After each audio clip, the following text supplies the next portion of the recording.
who's going to be the MVP this year?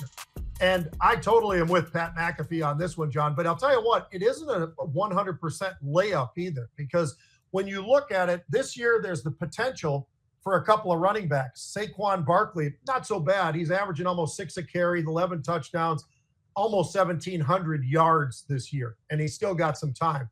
And then you look over at Derrick Henry, 1,500 yards, 6 yards a carry, 13 touchdowns. So one of those two guys, it's not going to happen. It's going to be a quarterback, and it's a matter of which quarterback probably. And right now, it's Goff and Josh Allen, because when you look at the records of those teams, I think that becomes a factor in this whole MVP thing. I love seeing what Lamar Jackson can do. His numbers are staggering, 34 touchdowns, John, with 3 interceptions. I mean, who does that?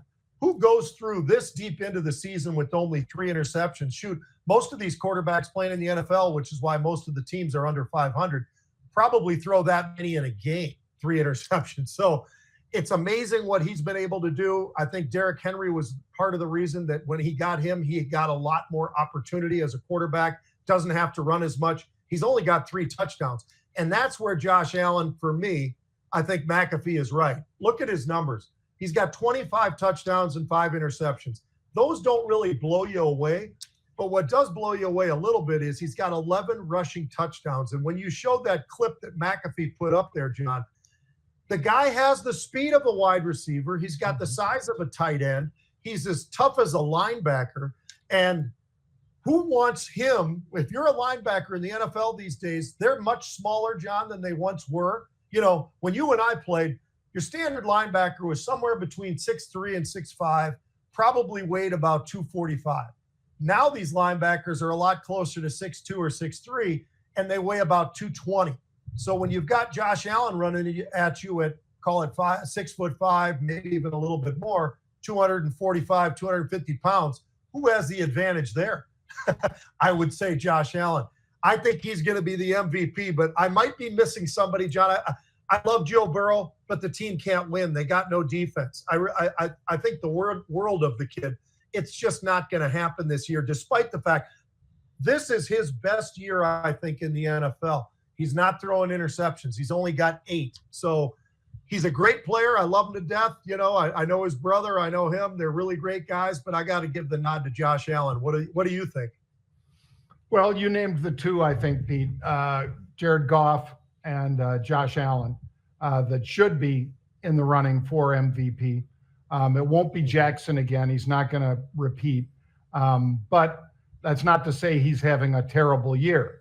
And Joe Burrow, like you say, I was looking at Grok, you know, Elon Musk's AI, and it has them favorably compared, Burrow and Allen, except, you know, for 2 things in my mind. Grok didn't say this, but I will. Joe Burrow has had a lot of injuries. Josh Allen has had next to none, Pete. I mean, the kid is strong. So is Burrow, but Burrow's had some, you know, issues with his O-line and so forth. I think he's an incredible passer, but not the same runner, of course, as Josh Allen. And Josh Allen, and for good reason, too. I'm sure the coaches told him just slide because they don't want to have him hurt again. Right. And I think Saquon Barkley is a great player and deserving of it as well. I think Goff is going to have a hard time if it's Goff. And I don't even know, Pete, after last night, the Vikings playing 50, you know, at 50%, because they sure weren't turning on the Jets last night like they could have. But if they played at half speed last night, they could give Detroit or Green Bay everything they can handle, because they've got speed, they've got all those receivers, a great offensive line, very good defense for a change. And by the way, Detroit's injured.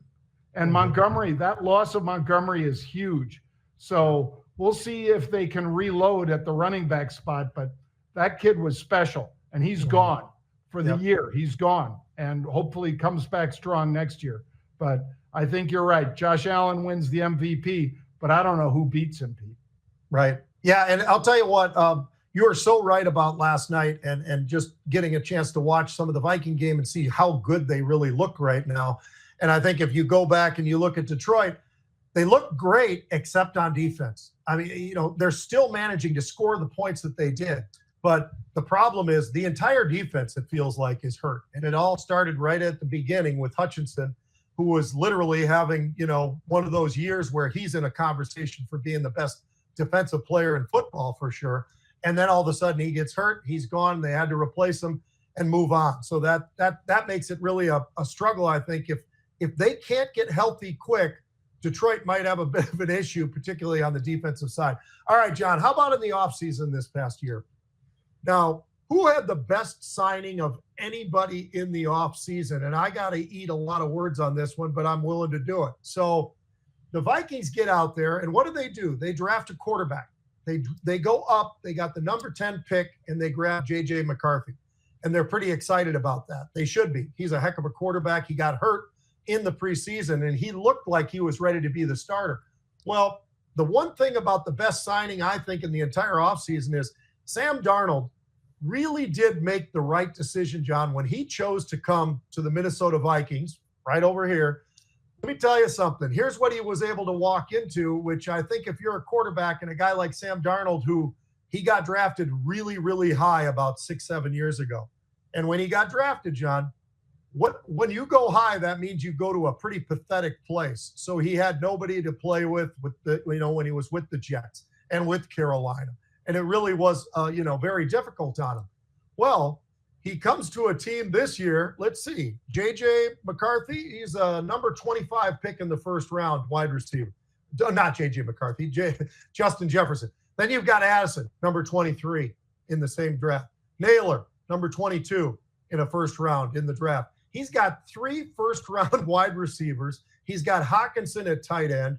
He's got a decent offensive line. We did lose the left tackle this past couple of weeks ago, but he's got it all, John. And so we're starting to look at this guy and go, well, wait a minute.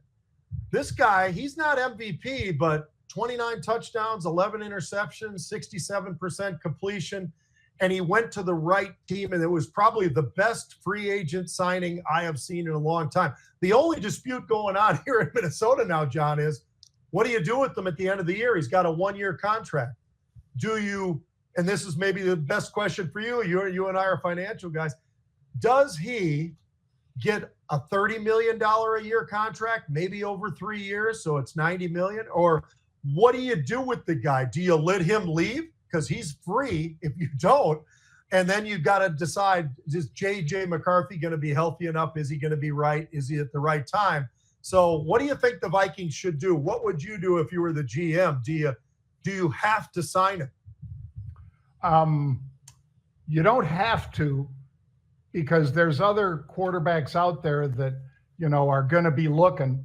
And could you plug and play them just like this guy? Because, obviously he didn't know the offense until he got there. So he's not had years and years of experience and friendships with all these players and all that kind of stuff. That makes a difference. The friendships, not as much as knowing how, when the guy cuts, when he looks and things like that. Because there were a couple near misses last night where he threw the ball a little flat, I thought, Pete. One over the middle to Justin Jefferson, credit to Troy Aikman, he called it. He threw the ball flat rather than letting him run to it. He drilled it, and it went right by him, and he reached out to get it, but it was too far out in front of him. Took that much off of it as, he would have if he'd been playing with him for 2 or 3 years. That's a catch and probably a touchdown because he's running against the defense coming the other way, and knowing Justin Jefferson, he probably goes. But I think you got to sign him. I think he's done too well. He's a young guy. It's not like he's some, our Aaron Rodgers or something like that, where you're worried about the age. Does he have anything left in the tank? This guy obviously does have a lot left, and he's played virtually every snap this year, except when they've taken him out for, mop-up time. So I think you sign him. And if McCarthy comes back strong, Pete, well, then you got a decision to make. Do you trade him at that point? And that's a, like they say, game time decision. Here's the scariest part, John. Do we have a pretty good quarterback room? Because we also got the quarterback from the Giants who, granted, now he struggled for sure, but Daniel Jones is a great athlete. He really, truly is a great athlete. So he's sitting in the quarterback room. You got J.J. McCarthy there, and then Sam Darnold, who's having, as you and I were just saying, one heck of a year. So that might be one of the best quarterback rooms in all of the NFL, I would say, because I think from the looks of things, all three of them could start on quite a few different teams in the NFL. Yeah, that's true. Well, folks, thank you for tuning in to the Rebel's Edge. Remember, you can scan the little QR code that's right there at the bottom of the screen. Yeah, there it is, right down there. Jared put up a little arrow for me. You can scan that QR code, get your ticket to Vegas. It's going to be fabulous. March 22nd with Grant Cardone and a whole bunch of our friends that'll be there for the 22nd, and a whole bunch of celebrities the 20th and 21st. That's one thing Grant does. He brings the heat. And so we appreciate all of you. We'll be back tomorrow at 1 p.m. Eastern Time. See you then.